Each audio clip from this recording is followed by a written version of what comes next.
The clipboard slapped against my porch like a death warrant. That eyesore violates every standard we hold dear in Willow Creek Estates, Mr. Reed, Patty Langley purred, her pastel cardigan fluttering in the breeze as if even the wind was scared to disagree with her. $500 a day until that rust bucket Mustang is removed. For the good of property values, of course. Bless your heart. My wife Sarah stood frozen halfway up the walk, one hand cradling her 8-month belly, the other gripping car keys that suddenly looked like weapons. The 1968 Mustang, cherry red, chrome shining like it still remembered my dad's calloused hands polishing it every Sunday, sat right where it belonged in our driveway. Patty's smile never reached her eyes. It was the kind of smile people wear when they're measuring your coffin. I didn't yell. I didn't need to. I'd spent 20 years as a compliance auditor watching petty tyrants like Patty build empires on other people's fear, and I'd already seen the crack in her armor the second her pen froze mid-ticket. You might want to double-check those bylaws you love quoting, Patty, I said quietly, stepping between her and Sarah. Because the authority you're swinging around like a designer purse doesn't actually exist. Not the way you think it does. For the first time all evening her fake sweet voice hit a sour note. The neighbors' curtains twitched like they were breathing. Everyone in Willow Creek Estates knew Patty Langley, president of the HOA, self-appointed guardian of beige everything, enforcer of grass-length inspections and approved wreath colors only. She'd once fined old Mrs. Kowalski $3,000 for planting yellow marigolds because they clashed with community harmony. Tonight she thought she'd found her next trophy. She had no idea she just picked a fight with the one guy who'd been quietly collecting receipts on her little dictatorship for months. If you've ever had a clipboard-wielding neighbor decide your life is their business, you already know how fast the air turns toxic. Sarah's fingers brushed mine, trembling but steady, and I felt that old familiar burn in my chest. This wasn't just about a car. This was about the last thing my dad left me before cancer took him. The car he rebuilt bolt by bolt while telling me, "Never let anyone tell you what home looks like, son." Patty turned on her kitten heel, clipboard tucked under one arm like a battle flag. "You'll learn, Mr. Reed. Everyone does." Her laugh tinkled down the street like broken glass. By morning the whole neighborhood would know the Reeds were the new problem family. But here's what Patty didn't know while she marched off in her matching pastel flats. I wasn't new to this game. 2 years earlier the same HOA had tried to brand me the anti-community troublemaker, after I dared install a small home office sign.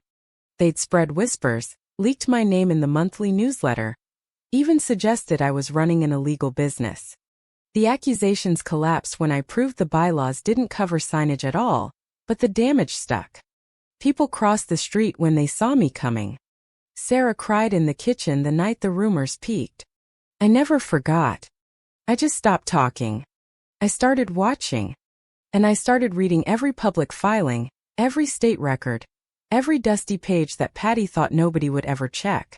The next morning the whispers arrived before the newspaper. I watched from the kitchen window as Mrs. Patel next door pretended to water her already perfect roses while sneaking glances at our driveway. The Mustang sat there untouched, gleaming defiantly under the Florida sun.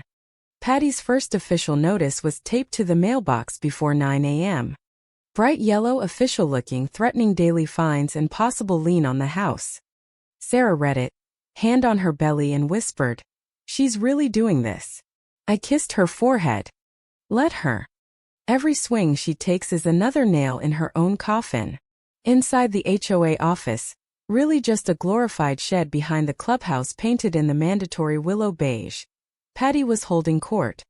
I could picture her perfectly, perched behind the desk like a queen on a throne made of other people's money, surrounded by her 3 nodding board members who hadn't had an original thought since 2018. She was probably telling them I was disruptive, entitled, a threat to resale values. I let her talk.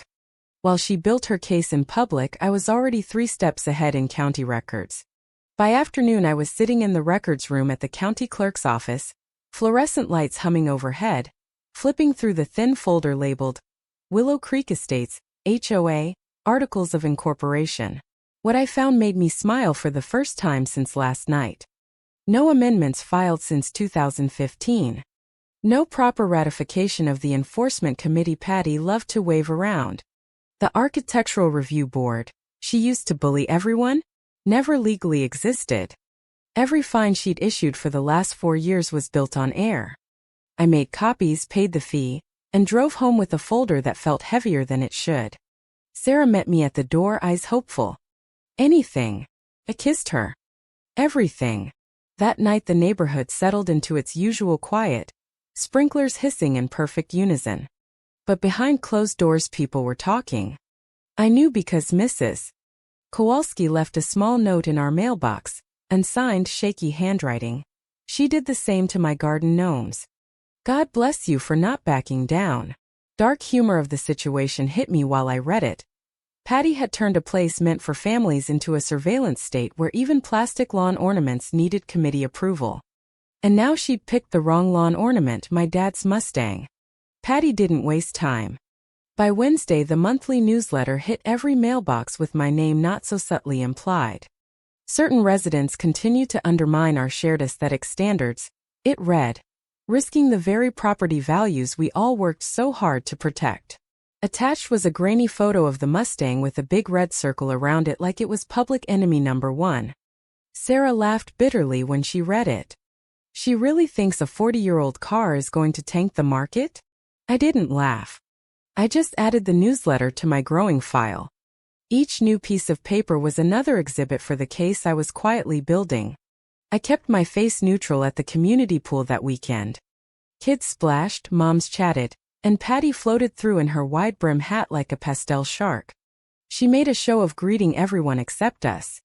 When she passed our lounge chairs she gave Sarah a pitying look and said loud enough for half the deck to hear, "Pregnancy can be so stressful when your husband chooses confrontation over cooperation."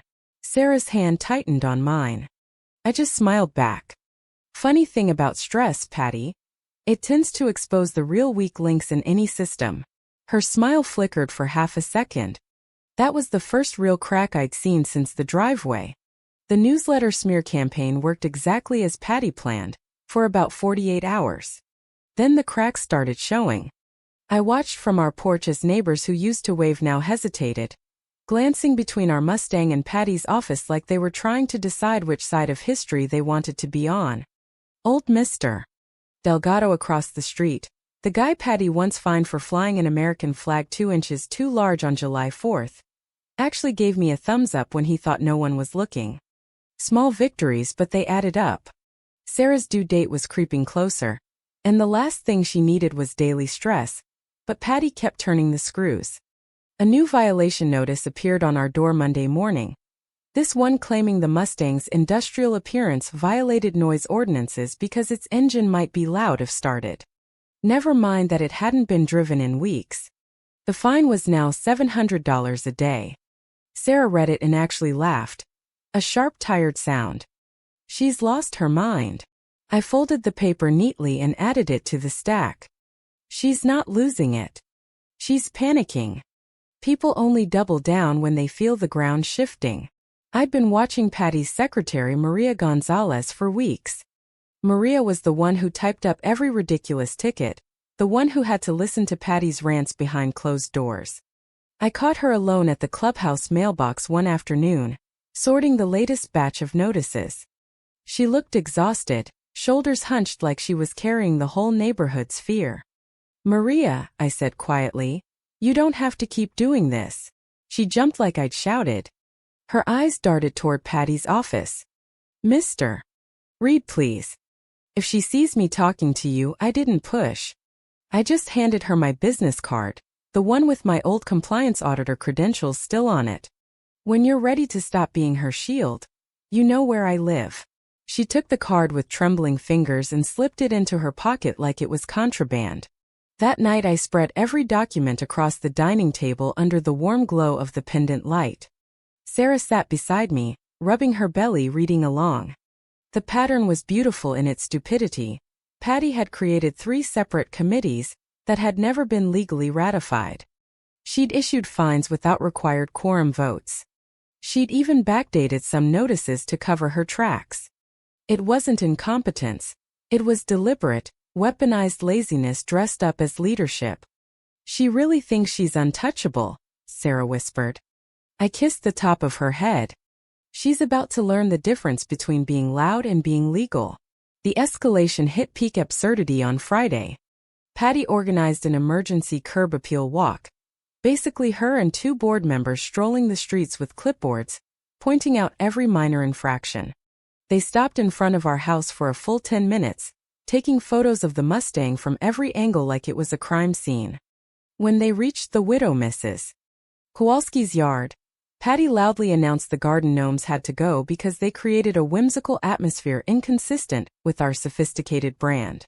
Mrs. Kowalski, 83 years old, just stood there crying while Patty smiled that same sugary smile. The whole street watched in silence.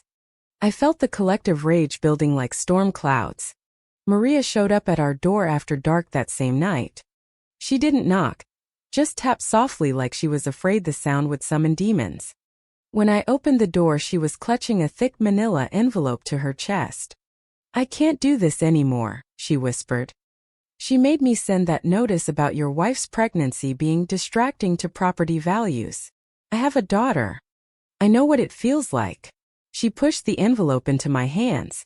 Inside were copies of emails Patty had written ordering targeted enforcement against us, handwritten notes about making an example, and most damning, proof that Patty had personally altered meeting minutes to pretend the board had approved actions it never did. Maria's hand shook as she spoke. She'll destroy me if she finds out. I looked her straight in the eye. Not if we destroy her first. By the time Maria left, the folder on my table had become a loaded gun. Sarah watched me organize the pages with a small, fierce smile.